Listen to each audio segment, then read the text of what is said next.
നമ്മുടെ ബഹുമാനപ്പെട്ട മുഖ്യമന്ത്രി പറഞ്ഞതുപോലെ പറഞ്ഞതൊക്കെ നടത്താനാണല്ലോ ഞാനിവിടെ വന്നിരിക്കുന്നത്. അപ്പോൾ നിങ്ങളോട് ഞാൻ ചെയ്യും എന്ന് പറഞ്ഞ കുറച്ച് കാര്യങ്ങളൊക്കെയാണ് നമ്മൾ ഇന്നിവിടെ ചെയ്യാൻ പോകുന്നത്. അപ്പോൾ നമുക്ക് നോക്കിയാലോ. കുറേ കാര്യങ്ങൾ ഇങ്ങനെ ചോദിച്ചതിൽ ആദ്യം ചോദിച്ചത് എന്നോട് മട്ടൻ ബിരിയാണി ഉണ്ടാക്കി തരുമോന്നാണ്. അത് കുറേ പേര് ചോദിച്ചിട്ടുണ്ടായിരുന്നു. അപ്പം നമ്മൾ ഇന്നിതാ മട്ടൻ ബിരിയാണിയാണ് ഉണ്ടാക്കുന്നത്. 1.5 കിലോ മട്ടൻ്റെയാണ് ബിരിയാണി ഉണ്ടാക്കുന്നത്. ഇതുപോലത്തെ പീസസ്, ഇതുപോലെ കട്ട് ചെയ്തിട്ടുള്ള കഷ്ണങ്ങളാണ് നമ്മൾ എടുക്കുന്നത്. നമ്മൾ അന്ന് ഉണ്ടാക്കിയ പോലത്തെ ഒരു ബിരിയാണി അല്ല ഇത്. ഇത് മലബാറിലുള്ള ദം ബിരിയാണിയാണ്. മലബാറിൻ്റെ ചില മേഖലകളിൽ ഉണ്ടാക്കുന്ന തരത്തിലുള്ള ഒരു ദം ബിരിയാണിയാണ് ഇപ്പം നമ്മൾ ഉണ്ടാക്കുന്നത്. അപ്പോൾ അതിൻ്റെ ഫസ്റ്റ് സ്റ്റെപ്പ് എന്ന് പറഞ്ഞിട്ടുണ്ടെങ്കിൽ മട്ടൻ നന്നായിട്ട് കഴുകുക, എന്നിട്ട് ഇതാ വാർത്ത് വയ്ക്കുക. പിന്നെ ഇതാ ഉള്ളിയാണ്. ഉള്ളി നമുക്ക് കുറച്ച് അധികം വേണം. ഇതിലൊരു 7 എണ്ണം മുതൽ ഒരു 8 എണ്ണം വരെയൊക്കെ ഉള്ളി എടുക്കുന്നുണ്ട്. നമ്മൾ 1.5 കിലോയുടെയാണ് അളവ് പറയുന്നത്.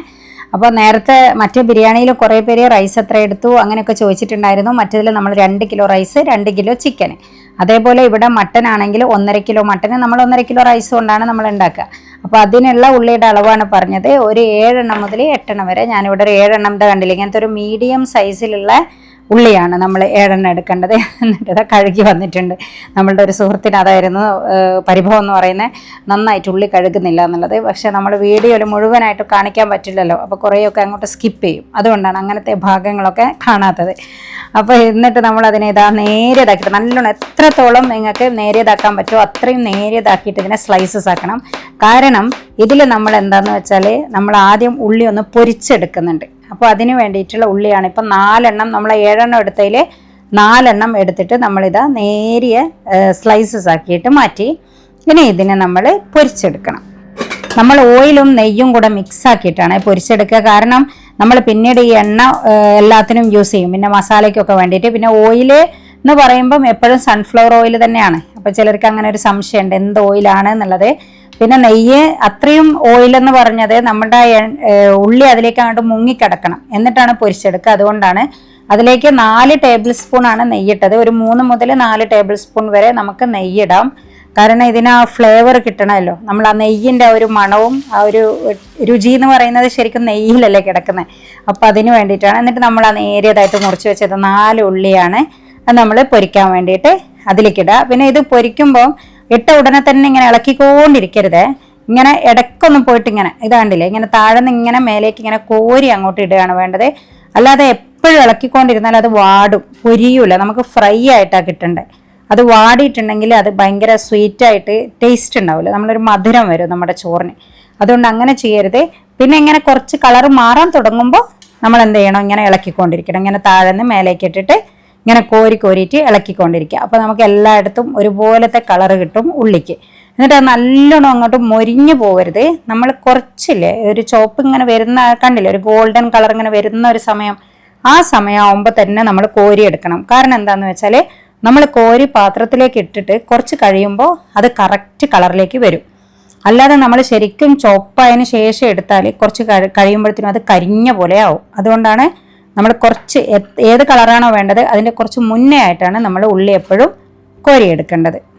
പിന്നെ എനിക്കിത് ഇടുമ്പോൾ തന്നെ ചിരി വരുന്നുണ്ട്. കാരണം കുറേ ആൾക്ക് ഭയങ്കര സംശയമായിരുന്നു, മറ്റേ ഇതിൽ നമുക്ക് ഈ അണ്ടിപ്പരിപ്പും മുന്തിരിയും ഉള്ളിയൊന്നും ഇല്ലല്ലോ. അപ്പോൾ എല്ലാവർക്കും ഒരു വിഷമം പോലെയായിരുന്നു, അതൊന്നും ഇല്ലാത്ത ബിരിയാണിയാണോ എന്നൊക്കെ ചോദിച്ചിട്ട്. കാരണം അതിൽ ഞാൻ പറഞ്ഞിട്ടുണ്ട് ഓൾറെഡി വേണ്ടവർക്ക് ഇടാം എന്നുള്ളത്, ഒരു ഓപ്ഷണലായിട്ടാണ്. പക്ഷേ ഇതിൽ മലബാർ ദം ബിരിയാണി എന്ന് പറയുമ്പോൾ ഈ സംഭവമൊക്കെ ഉണ്ടാവും. അപ്പോൾ ഇതാ 30 ഗ്രാം അണ്ടിപ്പരിപ്പും 30 ഗ്രാം മുന്തിരിയും നമ്മൾ കോരിയെടുക്കുക. പിന്നെ നിങ്ങളൊരു കാര്യം മനസ്സിലാക്കേണ്ട, ഈ ലോകത്ത് ലക്ഷക്കണക്കിന് ബിരിയാണികളാണുള്ളത്. അതിലൊരു തരമായിരുന്നു അന്ന് നമ്മൾ ചെയ്തത്. അതിൽ നമുക്കിതുപോലെ മട്ടനും ബീഫും എല്ലാം ചെയ്തെടുക്കാം, നല്ല രുചിയാണ്. അങ്ങനെ ആകുമ്പോൾ എന്താ ചെയ്യണമെന്ന് വെച്ചാൽ മസാലപ്പൊടികളൊക്കെ ഇട്ടിട്ട്, മല്ലിപ്പൊടി അങ്ങനത്തെ സംഭവങ്ങളൊക്കെ അല്ലേ, അതൊക്കെ ഇട്ടിട്ട് കുക്കറിൽ ആദ്യം അതൊന്നും അങ്ങോട്ട് കുറച്ചൊന്ന് വേവിച്ചതിൻ്റെ ശേഷം പിന്നെ ഉള്ളിയൊക്കെ വഴറ്റിയിട്ടുള്ള ആ മസാല ഉണ്ടാക്കിയിട്ട് അതിലേക്ക് അങ്ങനെ അങ്ങോട്ട് ഇടണം. ഇതിൽ ചിക്കൻ ചെയ്യുമ്പം ഇതുപോലെ തന്നെ ചെയ്താൽ മതി. ഇനി ഇതിൻ്റെ അടുത്ത സ്റ്റേജാണ്. അടുത്ത സ്റ്റേജ് എന്ന് പറയുമ്പോൾ മസാല ഉണ്ടാക്കലാണ്. അതിനിതാ 3 ഉള്ളി എടുത്തു, പിന്നെ വെളുത്തുള്ളി ഇഞ്ചിയൊക്കെ ഏകദേശമൊക്കെ ഒരു 80 ഗ്രാം അങ്ങനെയൊക്കെ ആയിരിക്കും. ഏകദേശം ഒരു ഗ്രാം അളവൊക്കെ പറയുകയാണെങ്കിൽ ഉണ്ടാവുക.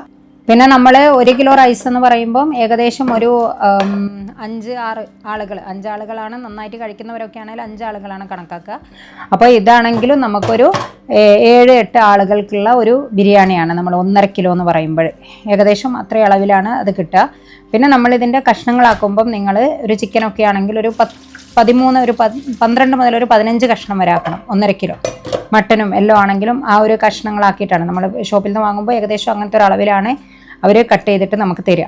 ഇനി ഇതിനെ നമ്മൾ നേരത്തെ പറഞ്ഞ പോലെ തന്നെ മാക്സിമം എത്രത്തോളം നമുക്ക് നേരിയതാക്കാൻ പറ്റുമോ അത്രയും നമ്മൾ ഉള്ളി നേരിയതാക്കണം.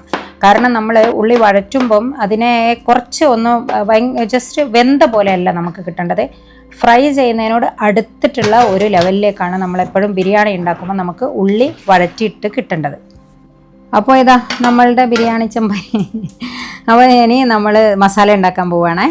ഇതിലേക്ക് നമ്മൾ നേരത്തെ ആ ഉള്ളി പൊരിച്ച നെയ്യും എണ്ണയും കൂടെയുള്ള മിക്സിൽ അത് തന്നെയാണ് ഒഴിക്കുന്നത്. നിങ്ങൾ ഏകദേശം നോക്കി അതിൻ്റെ ഒരളവ്.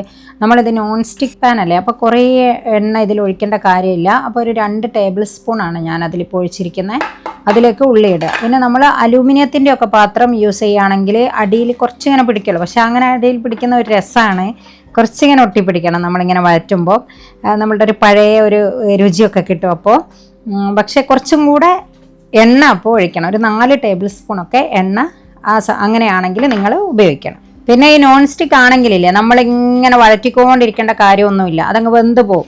അത് നമ്മൾ അതിലിങ്ങനെ കിടന്നിട്ട് കുറച്ചിങ്ങനെ മൊരിഞ്ഞിങ്ങോട്ട് വരും. നമ്മൾ ഇടയ്ക്കൊന്ന് ഇളക്കി കൊടുത്താൽ മതി. പക്ഷേ അലുമിനിയം ആകുമ്പോൾ അത് കരിയും. അപ്പോൾ അത് കാരണം എന്ത് ചെയ്യണമെന്ന് വെച്ചാൽ നമ്മളിങ്ങനെ ഇളക്കിയിട്ട് തന്നെ വഴറ്റിയിട്ട് എടുക്കണം നമ്മൾ.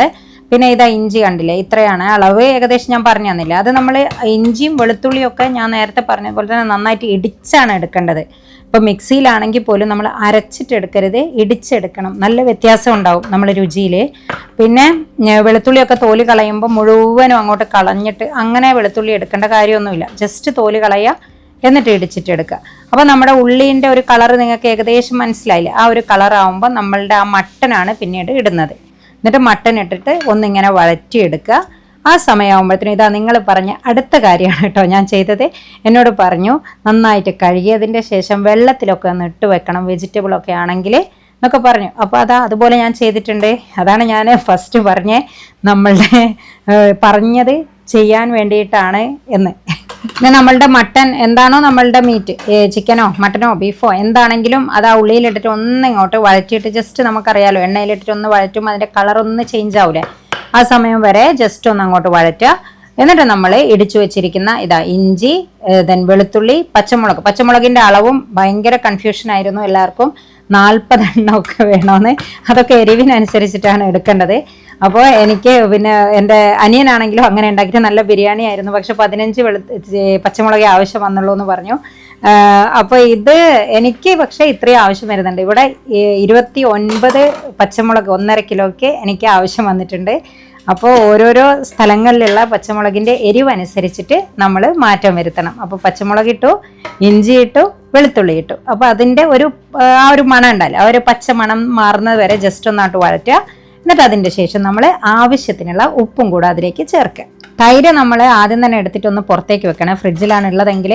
കാരണം ഇതിന് മെയിനായിട്ടും നമ്മൾ ഇതിന് പുളി കൊടുക്കുന്നത് തൈരാണ്. മറ്റേ തക്കാളിയൊക്കെ കുറച്ചേ ഇടുന്നുള്ളൂ. അപ്പോൾ പുളിയുള്ള തൈര് കിട്ടുന്നുണ്ടെങ്കിൽ അതാണ് നല്ലത്. നമ്മളിവിടെയൊക്കെ കുറച്ച് പുളി കുറവുള്ളതായിരിക്കില്ലേ, അപ്പോൾ അതിൻ്റെ അളവും അങ്ങനെ തന്നെയാണ്. നമ്മളുടെ ഒരു അവൈലബിൾ ആയിട്ടുള്ള തൈരിൻ്റെ പുളി എന്താണോ അതിനനുസരിച്ചിട്ട് കുറച്ച് മാറ്റം വരും. ഇവിടെ എനിക്കൊരു 5 ടേബിൾ സ്പൂണാണ് ഞാനിപ്പം ഇവിടെ തൈര് എടുത്തിട്ടുള്ളത്. 5-6 ടേബിൾ സ്പൂണോളം ഉണ്ടാവും. അത്രയും തൈരാണ് എനിക്കിവിടെ ആവശ്യം വന്നിട്ടുള്ളത്. പക്ഷെ അത് കുറച്ച് ചേഞ്ച് വരുത്തണം. അപ്പോൾ അതും നമ്മൾ ഇതിലേക്കിട്ടു. എന്നിട്ട് ഇതും കൂടെ ഇട്ടിട്ട് നമ്മൾ ഇതിനെ നന്നായിട്ട് അങ്ങോട്ട് മിക്സ് ചെയ്തു. പിന്നെ ഞാൻ നേരത്തെ പറഞ്ഞ പോലെ തന്നെ ഒറ്റൊരു തക്കാളി, കുറച്ച് വലിയ തക്കാളിയാണ്, കണ്ടില്ല അതിൻ്റെ സൈസ്. ആ ഒരു വലിയൊരു തക്കാളി മാത്രമാണ് ഇതിനാവശ്യം. ചെറുതാണെങ്കിൽ ഒരു 2 തക്കാളിയൊക്കെ ആയിട്ട് നിങ്ങൾ എടുക്കണം. അപ്പോൾ ആ ഒരു തക്കാളി അതിലേക്ക് ഇങ്ങനെ നീളത്തിലാണ് നമ്മളെപ്പോഴും ബിരിയാണിയിൽ മുറിച്ചിടുമ്പം ചെറിയ പീസസ് ആക്കുന്നതിനേക്കാളും നല്ലത് എപ്പോഴും നീളത്തിൽ തക്കാളി മുറിച്ചിടുന്നതാണ് ബിരിയാണിയിൽ. എന്നിട്ട് അതും ഇട്ടു, അതിനെയും മിക്സ് ചെയ്തു. എന്നിട്ട് പിന്നെ നമ്മളുടെ ഗരം മസാല പൊടിയുടെ ഇത് 1.5 ടീസ്പൂണാണ്. നമ്മളുടെ 1.5 കിലോയ്ക്ക് 1.5 ടീസ്പൂൺ മാത്രമാണ് ഗരം മസാലപ്പൊടി നമുക്ക് ആവശ്യം വന്നത്. പിന്നെ ഇതിലേക്ക് നേരത്തെ ആ പൊരിച്ചു വെച്ചിരിക്കുന്ന ഉള്ളിയില്ലേ, അതാണ് ഇടേണ്ടത്. അത് മുഴുവനായിട്ടും ഇതിലേക്ക് ഇടരുത്. കാരണം നമുക്ക് ബാക്കിയുള്ളത് ദമ്മിടുമ്പോഴും ഉപയോഗിക്കും, അതുപോലെ ഒന്ന് ഗാർണിഷ് ചെയ്യാൻ വേണ്ടിയിട്ടും വേണമെങ്കിൽ നമുക്ക് ഉപയോഗിക്കാൻ പറ്റും. അപ്പോൾ ആ പൊരിച്ചു വെച്ചതിലൊരു 1/4 ഭാഗം നമ്മൾ ഈ ചിക്കനിലേക്ക് ഇട്ടു. എന്നിട്ട് അതിനെയും നന്നായിട്ടൊന്ന് അങ്ങോട്ട്, ചിക്കൻ അല്ല അല്ലേ, ആ മട്ടനിലേക്ക് ഇട്ട് എന്നിട്ട് അതിനെ നന്നായിട്ട് മിക്സ് ചെയ്യുക. ഇവിടെ നമുക്ക് രുചിയൊക്കെ ഒന്ന് നോക്കാം. അപ്പോൾ ഇതിലെല്ലാം കറക്റ്റാണ്, നല്ല രുചിയുണ്ട്. ഇനി എന്തെങ്കിലും ഇവിടുന്ന് വേണമെന്നുണ്ടെങ്കിൽ പുളി, അതുപോലെ ഉപ്പ്, ദെൻ എരിവ്, ഇത്രയും സാധനങ്ങളാണ് നമ്മളിതിൽ നോക്കുക. ഇനി ഗരം മസാലയുടെ ചിലർക്ക് നല്ല ഇഷ്ടമായിരിക്കും, അപ്പോൾ അങ്ങനെ വേണമെന്നുണ്ടെങ്കിൽ ഗരം മസാല ഇടാം. ഇനി നമ്മളില്ലേ കുക്കർ എടുത്തിട്ട് അതിലേക്ക് ഞാനൊരു 1/4 കപ്പ് വെള്ളം അവിടെ ഒഴിച്ചിട്ടുണ്ട്. ഇനി നമ്മൾ ഇത് നമ്മുടെ മട്ടൻ അല്ലെങ്കിൽ ബീഫ് ആണെങ്കിൽ ഈ ഒരു സ്റ്റെപ്പ് ഉണ്ടാവും. ചിക്കൻ ആണെങ്കിൽ നമ്മൾക്ക് മറ്റേ എന്തിലാണോ മസാല ഉണ്ടാക്കിയത് ആ പാത്രത്തിൽ തന്നെ ചിക്കൻ അങ്ങോട്ട് വേവിച്ചാൽ മതി, മൂടി വെച്ചിട്ട്. പക്ഷേ ഇതിൽ നമ്മൾക്ക് മട്ടനും ബീഫും ഒക്കെ ആകുമ്പോൾ നമ്മൾ കുക്കറിലൊന്ന് വേവിക്കണമല്ലോ. അപ്പോൾ തൈരൊക്കെ ഇട്ട സംഭവം ആയതുകൊണ്ട് നമ്മൾക്ക് അടിയിൽ പിടിക്കാനുള്ള ചെറിയൊരു ചാൻസ് ഉണ്ട്. അതുകൊണ്ടാണ് നമ്മൾ കുറച്ച് വെള്ളം ആദ്യം അങ്ങോട്ട് ഒഴിച്ച് 1/4 കപ്പ് വെള്ളം ഒഴിച്ചതിൻ്റെ ശേഷം അതിൻ്റെ മേലേക്കാണ് നമ്മളുടെ മസാല ഇടുന്നത്. എന്നിട്ട് നമ്മളങ്ങോട്ട് മൂടി വെച്ചു. അപ്പോൾ ഇതൊരു 3 വിസിൽ, ഇപ്പം ഇതൊരു മീഡിയം ടു ലോ ഫ്ലെയിമിലാണ് നമ്മൾ ഇടുന്നത്, അതായത് ഹൈ ഫ്ലെയിമിലല്ല. കാരണം അടിയിൽ പിടിക്കാതിരിക്കാൻ വേണ്ടിയിട്ടാണ്. ഓൾറെഡി തന്നെ മട്ടനൊക്കെ വെള്ളമൊക്കെ വാർത്ത് കളഞ്ഞിട്ടുള്ള മട്ടനാണ്, അപ്പോൾ അതിലധികം വെള്ളമൊന്നുമില്ല. പിന്നെ നമ്മളിപ്പോൾ ഒരു 1/4 കപ്പ് അടിയിൽ പിടിക്കാതിരിക്കാൻ വേണ്ടിയിട്ട് ഒഴിച്ചിട്ടുണ്ട്. പിന്നെ നമ്മളുടെ തൈര്, തക്കാളി, അതുപോലെ തന്നെ ഉള്ളി, അതിലും പിന്നെ കുറച്ച് മട്ടനിലുള്ള വെള്ളമാണ് ഉണ്ടാവുക. അപ്പോൾ അതിനനുസരിച്ചിട്ട് നിങ്ങൾ ഏകദേശം ഒരു ധാരണ നിങ്ങൾക്ക് ഉണ്ടാവണം കരിയോ ഇല്ലയോ എന്നുള്ളത്. അപ്പോൾ നമ്മൾ ഒരു മീഡിയം ടു ലോ ഫ്ലെയിമിൽ ഇട്ടിട്ട് ഒരു 3 വിസിൽ അങ്ങോട്ട് മട്ടൻ ആയതുകൊണ്ട് വരുത്തും. ഇനി നമ്മൾ റൈസാണ് ഉണ്ടാക്കുന്നത്. അപ്പോൾ ഈ റൈസിലും ഞാൻ നേരത്തെ പറഞ്ഞ സംഭവം ഒന്നുകൂടെ കോട്ട് ചെയ്തിടാം, പറഞ്ഞതൊക്കെ ചെയ്യാനല്ലേ ഞാനെന്നുള്ളത്. കാരണം നമ്മൾക്ക് ഈ ഒരു ബ്രാൻഡ് അരി മാത്രം കിട്ടുന്ന ഒരു രാജ്യത്തുള്ള ഒരു സുഹൃത്തുണ്ട് നമുക്ക്. അപ്പോൾ ആ കൂട്ടുകാരിക്ക് എന്താണെന്ന് വെച്ചാൽ ഇതുകൊണ്ട് എങ്ങനെ നെയ്ച്ചോറ് ഉണ്ടാക്കും, നിങ്ങൾ ഉണ്ടാക്കുന്ന പോലെ എനിക്കൊരിക്കലും നെയ്ച്ചോറ് നന്നാവുന്നില്ല എന്നൊക്കെ പറഞ്ഞപ്പോൾ ഞാൻ വിചാരിച്ചു, ഞാൻ പറഞ്ഞിരുന്നു അവരുടെ അടുത്ത്, ഞാൻ ഇതുകൊണ്ട് തന്നെ ഒരു ദിവസം നെയ്ച്ചോറ് ഉണ്ടാക്കിയിട്ട് കാണിച്ചു തരാം എന്നുള്ളത്. അപ്പോൾ ആ സംഭവമാണ് കേട്ടോ ഇപ്പോൾ ഉണ്ടാക്കുന്നത്. അപ്പോൾ ഇത് 1.5 കിലോ ഞാനിത് അളന്ന് വെച്ചിട്ടുണ്ട്. 1.5 കിലോ അരി എടുത്തു. ഇത് നല്ല മണമൊക്കെ ഉണ്ട്. നമ്മളുടെ ആ വർദ്ധമാൻ ഇതില്ലേ, വർദ്ധമാൻ റോസ് ഇല്ലേ നമ്മുടെ നാട്ടിൽ കിട്ടുന്നത്, ആ സെയിം ഒരു ഇത്, ആ ഒരു കട്ടിയൊക്കെയാണ്. പഴയ അരിയാണ്, കുഴപ്പമൊന്നുമില്ല, നല്ല അരിയാണ്. അപ്പോൾ നമ്മൾ ഉണ്ടാക്കുന്ന അതേ സെയിം രീതിയിൽ ഉണ്ടാക്കിയാൽ തന്നെ ഇത് നന്നാവും. നമുക്ക് എന്തായാലും ഇപ്പോൾ ഉണ്ടാക്കുന്നുണ്ടല്ലോ. ആദ്യം ഒരു പാത്രത്തിലേക്ക് അളന്നെടുക്കണം. നമ്മുടെ വെള്ളം കറക്റ്റായിട്ട് നമുക്ക് കിട്ടണമല്ലോ. അപ്പോൾ ഈ പാത്രത്തിൽ ഞാൻ അളന്നില്ലേ, അപ്പോൾ അതിൻ്റെ ശരിക്കും എല്ലാവർക്കും വേറൊരു കൺഫ്യൂഷൻ ഉള്ളത് ഈ വെള്ളത്തിൻ്റെയാണ്. ഇപ്പം ഞാനതിൽ കറക്റ്റ് ഒരു ഇതിൽ വെള്ളം എടുത്തേ. അപ്പോൾ ശരിക്കും ഇത് ഇരട്ടി തന്നെയാണ്. നമ്മൾ നെയ്ച്ചോറ് ഉണ്ടാക്കാൻ എടുക്കേണ്ടത് വെള്ളം ഇരട്ടിയാണ്. ഇനി അതിലേക്ക് എണ്ണയാണ് ഒഴിക്കുന്നത്. ഒന്നുകിൽ നിങ്ങൾക്ക് ഈ എണ്ണ എടുക്കാം, നമ്മൾ നേരത്തെ എടുത്തതിൻ്റെ ബാക്കിയുള്ള എണ്ണ ഉണ്ടെങ്കിൽ അതെടുക്കാം. അല്ലെങ്കിൽ കുറച്ചും കൂടെ രുചി ഉണ്ടാവുക നമ്മൾ നേരത്തെ നെയ്ച്ചോറിൽ ആദ്യത്തെ ബിരിയാണിയിൽ കാണിച്ച പോലെ അതുപോലെ ചോറ് വെച്ചാൽ മതി. അതേ ഒരളവിൽ എണ്ണയും നെയ്യും എടുത്തിട്ട് വേറെ എടുത്തിട്ട്, ഈ ഉള്ളി ഇട്ട ഈ നെയ്യല്ലാതെ എടുത്താൽ ഇതിനേക്കാൾ കുറച്ചും കൂടെ ഒരു രുചി ഉണ്ടാവും. ഇതിൽ ആ ഉള്ളി പൊരിച്ചൊരു ഫ്ലേവർ വരും നമ്മുടെ ചോറിന്. പക്ഷെ അത് വിചാരിച്ചിട്ട് രുചി കുറയുന്നൊന്നുമില്ല, നമ്മുടെ മലബാർ ബിരിയാണിയുടെ ഫ്ലേവർ ഉണ്ട്. പിന്നെ അതിലേക്ക് ഇട്ടത് 4 ഏലക്കായ, 4 ഗ്രാമ്പു, ഒരു ചെറിയ കഷ്ണം പട്ട, അത്ര മാത്രമേ ഇടുന്നുള്ളൂ. പിന്നെ ഒരു ചെറിയൊരു കഷ്ണം ഉള്ളി, വലിയ ഉള്ളി. ഇതാ കണ്ടോ, ഇതിൻ്റെ അളവ് ഒന്ന് ഞാൻ ഫുൾ എടുത്തു. പക്ഷെ ഇതിൽ നിന്നും ഞാൻ 1 ഗ്ലാസ് വെള്ളം അങ്ങോട്ട് കുറച്ചു. 1 ഗ്ലാസ് മുതൽ 1.5 ഗ്ലാസ് വരെ വെള്ളം നമ്മൾ കുറച്ചിട്ട് എടുക്കുക, അത്രയേ ഉള്ളൂ. എത്രയാണോ അതിൽ നിന്ന്, അതായത് നമ്മൾ അളവ് കൂടുന്തോറും 1 ഗ്ലാസ് 1.5 ഗ്ലാസ് അങ്ങനെ കുറച്ചിട്ടെടുക്കുക. 1 ഗ്ലാസ് ഞാൻ വെള്ളം കുറക്കുന്നത് നമ്മൾ ഈ അരി കഴുകുമ്പം ഓൾറെഡി അതിൽ കുറച്ച് വെള്ളം ഉണ്ടാവുമല്ലോ. അപ്പോൾ അതും കൂടെ കണക്കാക്കിയിട്ടാണ് നമ്മൾ അവിടെ ടോട്ടൽ ഗ്ലാസ്സിൽ നിന്നും 1 ഗ്ലാസ് കുറച്ചിട്ട് നമ്മൾ വെള്ളം എടുക്കുന്നത്. മനസ്സിലായില്ലേ നിങ്ങൾക്ക്? അപ്പോൾ ഇത് നമ്മൾ അരി കഴുകുമ്പോഴും ഞാൻ നേരത്തെ പറഞ്ഞു തന്നിട്ടുണ്ട്, നന്നായിട്ട് കഴുകണം, അതിൻ്റെ പശിമ മുഴുവനും പോകണം. അല്ലെങ്കിൽ നമ്മൾക്ക് ഒട്ടിപ്പിടിച്ചിട്ടുള്ള ചോറാണ് കിട്ടുക. പിന്നെ നേരത്തെ തന്നെ അരി കഴുകി വെക്കരുത്. നമ്മൾ അരി കഴുകി ഒന്ന് അരിപ്പയിലിട്ടിട്ട് ഒന്ന് വാർത്ത് അതിലെ വെള്ളം ഒന്നിങ്ങനെ ആവുമ്പോഴത്തേനും കണ്ടില്ലേ, അപ്പോഴത്തേനും നമ്മളുടെ വെള്ളം ഇവിടെ തിളച്ചിട്ടുണ്ടാവണം. ആ ഒരു സമയത്തായിരിക്കണം, അല്ലെങ്കിൽ പൊതിർന്നു പോകും നമ്മളുടെ അരി. കാരണം ഇത് കയമരി, ജീരകശാല എന്നൊക്കെ പറയുന്നതാണ്. അത് വേഗം പൊതിരുന്ന അരിയാണ്. ഇനി നമ്മളിത് അതിലേക്ക് ഉപ്പിട്ടു, എന്നിട്ട് ഒന്ന് അങ്ങോട്ട് മിക്സ് ആക്കിയിട്ട് ഒന്ന് തിളക്കുമ്പോഴാണ് നമ്മൾ നമ്മുടെ അരി അതിലേക്ക് ഇട്ട് കൊടുക്കേണ്ടത്. അരിയിട്ട ഉടനെ നമ്മളൊന്ന് മിക്സ് ആക്കി കൊടുക്കുക. എന്നിട്ട് മിക്സ് ചെയ്തതിന് ശേഷം ഒന്നിങ്ങനെ വെയിറ്റ് ചെയ്യുമ്പം അതിങ്ങനെ ചെറുതായിട്ട് ഇങ്ങനെ, ഇത് നമ്മൾ ഫ്ലെയിം ഹൈയിൽ തന്നെയാണ് കേട്ടോ ഉള്ളത്. ഹൈ ഫ്ലെയിമിൽ ഇട്ടിട്ട് തന്നെയാണ് നമ്മൾ ഫുൾ ചോറ്, അത് കണ്ടല്ലോ തിളച്ച് വരുന്നു, മൂടി വെക്കുന്നു. 5 മിനിറ്റ് ആണ് വെക്കേണ്ടത്. ഹൈ ഫ്ലെയിം എന്ന് പറഞ്ഞാൽ ഭയങ്കര ഫ്ലെയിം ആയിട്ടുള്ളവരാണെങ്കിൽ ഒന്ന് മീഡിയത്തിലേക്ക് വെക്കണേ. ഇതാ 5 മിനിറ്റ് കഴിഞ്ഞു, മൂടി തുറന്നു. അപ്പോൾ ഇതാ ഈ ഒരേ ലെവലിൽ വരും, നമ്മുടെ ചോറും വെള്ളവും ഒരേ ലെവലിൽ ഇങ്ങനെ കിട്ടും. അപ്പോൾ ഒന്ന് ഫുള്ളായിട്ട് നമ്മൾ മിക്സ് ചെയ്യും. എന്നിട്ട് ഒന്ന് ഇങ്ങനെ ആക്കി കൊടുക്കും. എന്നിട്ട് ഒന്നും കൂടെ മൂടി വെക്കും. എന്നിട്ട് മൂടി വെച്ചതിൻ്റെ ശേഷം സെയിം ഫ്ലെയിം തന്നെയാണ്. ഫ്ലെയിമിൽ നമ്മൾ മാറ്റം വരുത്തുന്നേ ഇല്ല. മാറ്റം വരുത്തരുത്. നമ്മൾ പിന്നെ സിമ്മിലേക്ക് ആക്കുമ്പോഴത്തേനും ചോറ് അങ്ങോട്ട് കുഴഞ്ഞു പോകും. അപ്പം മാറ്റം വരുത്താൻ പാടില്ല. ഇത് അതിൻ്റെ മേലൊരു വെയിറ്റ് ഞാൻ വെച്ചത് എന്താണെന്ന് വെച്ചാൽ എൻ്റെ ഇങ്ങനെ ഒരു മൂടിയുള്ള അത് സൈഡിൽ കൂടെ കണ്ടില്ല ആവി വരുന്നത്, അതാണ് ശരിക്കും അതിൻ്റെ ഒരു അടയാളം എന്ന് പറയുന്നത്. അങ്ങനെ ആവി വരാൻ തുടങ്ങും. അതായത് 3 മിനിറ്റാണ് നമ്മളിപ്പം അങ്ങനെ വെയിറ്റ് വെച്ചിട്ടൊരു 3 മിനിറ്റ് വെച്ചു. അപ്പോൾ തന്നെ സൈഡിലൂടെ ഇങ്ങനെ ഒരു അതിൻ്റെ ഒരു ആവി ഇങ്ങനെ സ്റ്റീം ഇങ്ങനെ വരുന്നുണ്ടായിരുന്നു. അപ്പോൾ ഓഫ് ചെയ്ത് കഴിഞ്ഞാലില്ലേ ഇത് നമ്മൾ അടിയിലത്തെ ചോറ് ഇങ്ങനെ മേലേക്ക് ഇടണ്ട. കാരണം നമ്മൾ ഈ മേലെയുള്ള ചോറായിരിക്കണം. നമ്മൾ ഈ ഒരു മലബാർ ദം ബിരിയാണിയിൽ മേലെയുള്ള ചോറായിരിക്കണം നമ്മളുടെ ഈ ഇതിൻ്റെ അടുത്ത് മസാലയുടെ അടുത്ത് എത്തേണ്ടത്. ഓക്കെയാണ്, നമ്മളുടെ എല്ലാം സെറ്റാണ്. നമ്മുടെ റൈസ് വെറുവെറുന്നനായിട്ട് തന്നെയാണുള്ളത്. അപ്പോൾ ഞാൻ ബാക്കി നമ്മളുടെ മസാലപ്പണികളൊക്കെ ചെയ്യുന്നത് വരെ നമ്മുടെ ചോറ് അവിടെ മൂടി വെച്ചിട്ടുണ്ട്. ഒരു 3 മിനിറ്റൊക്കെയാണ് എടുക്കുക. ജസ്റ്റ് മൂടി വെച്ചിട്ടുണ്ട്. ഇനി നമ്മളിതാ മസാല കുക്കറൊന്ന് തുറന്ന് നോക്കാം. ഇനി നമ്മുടെ ഇത് മട്ടൻ ഏകദേശമൊക്കെ വെന്തിട്ടുണ്ടാവും. ഫുള്ളി വേവായിട്ടുണ്ടാവും. കാരണം ഇതിൽ കുറേ സമയമൊന്നും നമ്മൾ ദമ്മില്ല മറ്റേതുപോലെ. അപ്പോൾ അതുകൊണ്ട് ഏകദേശം ഫുള്ളി വേവ് തന്നെ നമ്മളുടെ മട്ടനും ബീഫും ആണെങ്കിൽ വേണം. ഇനി ഇതിലേക്കില്ലേ മല്ലിയിലയും പുതിനയിലയാണ്. അപ്പോൾ ഇതിടുമ്പോൾ നമ്മൾ മല്ലിയിലയും പുതിനയിലയും ഒരേ അളവിലല്ല നമ്മളുടെ ഈ ബിരിയാണിക്ക് എടുക്കുക. മല്ലിയില ഈ പുതിനേക്കാളും ഏകദേശം ഇരട്ടിയാണ്. നിങ്ങൾ നോക്കിയാൽ എൻ്റെ കയ്യിൽ കാണുന്നില്ലേ, പുതിന നോക്കിയാൽ കുറച്ചല്ലേ ഉള്ളൂ, പക്ഷേ മല്ലിയില ഇത്രയുണ്ട്. അപ്പോൾ അങ്ങനെ ഒരു വ്യത്യാസം ഉണ്ട് ഇതിൽ. ഇല എടുക്കുമ്പോൾ നമ്മളിത് രണ്ടും ഒന്നുമില്ല, മുറിച്ചിട്ട് നമ്മളുടെ മസാലയിലേക്ക് ഇടാനുള്ളതാണ്. മുഴുവനായിട്ട് മുറിക്കുക. എന്നിട്ട് നമ്മളുടെ മസാലയിലേക്ക് അങ്ങോട്ട് ഇടുക. പിന്നെ ചെറുനാരങ്ങയാണ്. ചെറുനാരങ്ങ മുഴുവൻ ചെറുനാരങ്ങ എടുക്കുന്നുണ്ട്, ഒരു ചെറുനാരങ്ങ. ഇതിൽ മെയിൻ സംഭവം എന്ന് പറയുന്നത് തൈരാണ്. ചെറുനാരങ്ങ എന്നൊക്കെ പറയുന്നത് വളരെ കുറച്ചാണ്. ചെറുനാരങ്ങയും തക്കാളിയും ഒക്കെ കുറച്ചാണ് അതിന് പുളി കൊടുക്കുന്നത്. അപ്പോൾ ഇതെല്ലാം കൂടെ അങ്ങോട്ട് മിക്സ് ചെയ്യുക. എന്നിട്ട് ഇവിടെ നമുക്ക് ഇതിലൊന്ന് ബിരിയാണീൻ്റെ ഒക്കെ ഒരു കാര്യം എന്ന് പറഞ്ഞാൽ നമുക്ക് എപ്പോഴും ഇങ്ങനെ രുചി മസാലയിൽ ആ ചോറ് ദം ഇടുന്നവരെയും നമുക്കിങ്ങനെ അതിൻ്റെ രുചി ഇങ്ങനെ ആസ്വദിച്ചു കൊണ്ടേയിരിക്കാം എന്നുള്ളതാണ്. എല്ലാം നല്ലതാണ്. ഇതിൽ പെർഫെക്റ്റ് ആയിട്ട് വന്നിട്ടുണ്ട്. ഒന്നും ഒരു കുഴപ്പമില്ല. പിന്നെ എപ്പോഴും നിങ്ങൾ ശ്രദ്ധിക്കണം, കരിഞ്ഞു പോകരുത് മസാല എന്നുള്ളത്. അതിനനുസരിച്ചിട്ടുള്ള വെള്ളം നമ്മൾ ശരിക്കും അതിലുണ്ടായിരിക്കണം. അപ്പോൾ ഓരോ നമ്മുടെ പാത്രത്തിനനുസരിച്ചിട്ട് മാറ്റം വരുത്തണം. കാരണം ദമ്മിടുക എന്ന് പറഞ്ഞാൽ എപ്പോഴും ഫ്ലെയിമിൽ ഹൈ ഫ്ലെയിം ആയിരിക്കണം. അതെന്താണോ അതിൻ്റെ ആ സ്റ്റീം മേലേക്ക് അങ്ങ് പൊന്തി വരണം, ഏറ്റവും മേലേക്ക് വരെ എത്തണം. അല്ലാതെ അവിടെ ഇങ്ങനെ കുടുങ്ങി കിടക്കും നമ്മൾ സിമ്മിലൊക്കെ ഇട്ടിട്ട് ഇത് ചെയ്യുമ്പോൾ. പിന്നെ ഇത് ദമ്മിട്ട് ഒരു ലെയർ ഇട്ട് ഒരു ലെയറിൻ്റെ മേലെ നമ്മൾ കുറച്ചും കൂടെ ഗരം മസാല, അതായത് ഒരു 1/2 ടീസ്പൂണില്ല 1/4 ടീസ്പൂണൊക്കെ ഗരം മസാല, പിന്നെ മല്ലിയില, പിന്നെ ഇതാ ഈ സംഭവങ്ങളൊക്കെ എല്ലാവർക്കും സന്തോഷമായിരിക്കില്ല ഇതൊക്കെ കാണുമ്പോൾ. എനിക്ക് കുറേ പേര് ചോദിച്ചു എന്താ അതില്ലാത്ത ഇതില്ലാത്തതെന്ന്. അതിൽ മുന്തിരി, അണ്ടിപ്പരിപ്പ്, ഉള്ളി എല്ലാം കൂടെ ഇട്ടിട്ടുണ്ട്. പിന്നെ ഒരു അടുത്ത ലെയറും കൂടെ ഇടുക. എന്നിട്ട് ഇതേപോലെ തന്നെ നമ്മൾ ഒന്നുകൂടെ അത് ആവർത്തിക്കുക. അതായത് നമ്മളുടെ മസാലപ്പൊടി ഇടുക, മല്ലിയില മാത്രമാണ് ഇടുന്നത്, പുതിന ഇടുന്നില്ല കേട്ടോ. നമ്മൾ ഈ ചോറിൻ്റെ മേലെ മല്ലിയിലയൊക്കെ വേണമെങ്കിൽ ഇടാം. പിന്നെ അടുത്തത് ഈ ഈ ഉള്ളിയും ഇതൊക്കെ കൂടെ ഇതിൻ്റെ മേലേക്ക് അങ്ങോട്ട് വിതറുക.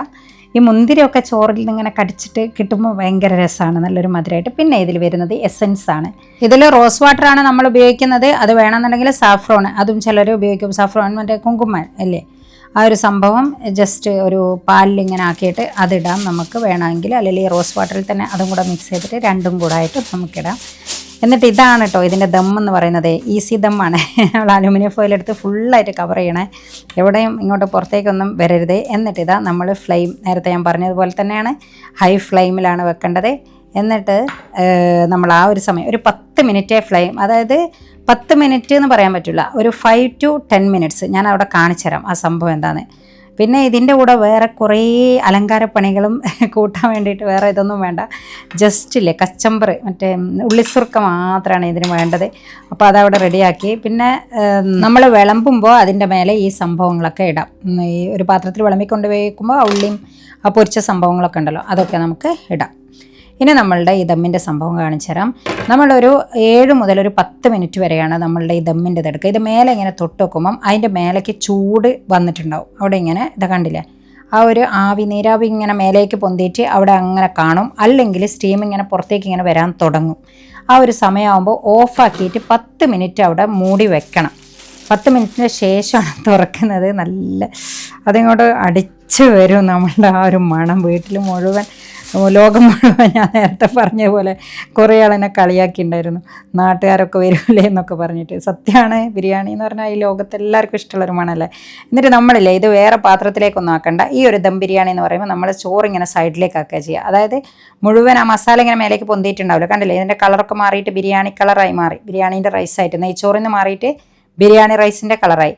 എന്നിട്ട് നമ്മൾ ആ ബിരിയാണി റൈസില്ലേ അത് ആദ്യം ഇടുക, എന്നിട്ട് അതിൻ്റെ മേലേക്ക് താഴെ നിന്ന് മസാല എടുത്തിട്ട് ഇടുകയാണ് ചെയ്യുക. അതൊരു വേറെ പാത്രത്തിലേക്ക് മസാല സെപ്പറേറ്റ് മാറ്റി വെക്കേണ്ട കാര്യമില്ല, ഇങ്ങനെ ഇടും. എന്നിട്ട് അതിൻ്റെ മേലേക്ക് ഒന്നും കൂടെ ആ റൈസ് ഇടും. ഇങ്ങനെയാണ് ഇത് വിളമ്പേണ്ട രീതി എന്ന് പറയുന്നത്. എന്നിട്ട് നമ്മളിതാ ഒരു പാത്രത്തിലേക്ക് അതിനെ അങ്ങോട്ട് കമിഴ്ത്തി വയ്ക്കും. ഇത് നമ്മൾ നമ്മുടെ സ്വിറ്റ്സർലാൻഡിലെ കൂട്ടുകാർക്ക് വേണ്ടിയാണ് ഡെഡിക്കേറ്റ് ചെയ്യുന്നത്. കാരണം അവരുടെ റൈസ് കൊണ്ടല്ലേ ഉണ്ടാക്കിയേ. ഇതാ നോക്കിയാൽ നിങ്ങളുടെ റൈസ് എന്തോരം നല്ലോണം കിട്ടിയിരിക്കുന്നത്, ഒന്നും ഒട്ടിപ്പിടിച്ചിട്ടൊന്നുമില്ല, എല്ലാം വേറെ വേറെയാണ് കിടക്കുന്നത്. മസാലയുടെ കളറൊക്കെ ഒന്ന് നോക്കിയേ, നല്ലതായിട്ടാണ് ഇരിക്കുന്നത്. ഇനി അതിലേക്ക് കുറച്ച് ആ ഉള്ളിയും കൂടെ അങ്ങോട്ട് ഇടുക. ഇഷ്ടമാണെങ്കിൽ മാത്രം നമ്മളെ പൊരിച്ച് വെച്ചിരിക്കുന്ന അണ്ടിപ്പരിപ്പ് ഉള്ളിയൊക്കെ ഇല്ലേ അതും കൂടെ ഇടുക. എന്നിട്ടിതാ നമ്മൾ തുടങ്ങാൻ പോവുകയാണ്. നല്ല രസമാണ്, ഇഷ്ടംപോലെ കഴിച്ചോളം ഉണ്ടാക്കിയിട്ട്. എന്നിട്ട് അഭിപ്രായങ്ങൾ പറയണം. നിങ്ങൾ പറഞ്ഞ ഓരോന്നും എൻ്റെ ലിസ്റ്റിലുണ്ട്, എല്ലാം വരും. എൻ്റെ പേഴ്സണൽ ഫേവറേറ്റ് ചോദിക്കുകയാണെങ്കിൽ എനിക്ക് ആദ്യം ഉണ്ടാക്കിയ ബിരിയാണിയാണ് കൂടുതൽ ഇഷ്ടം.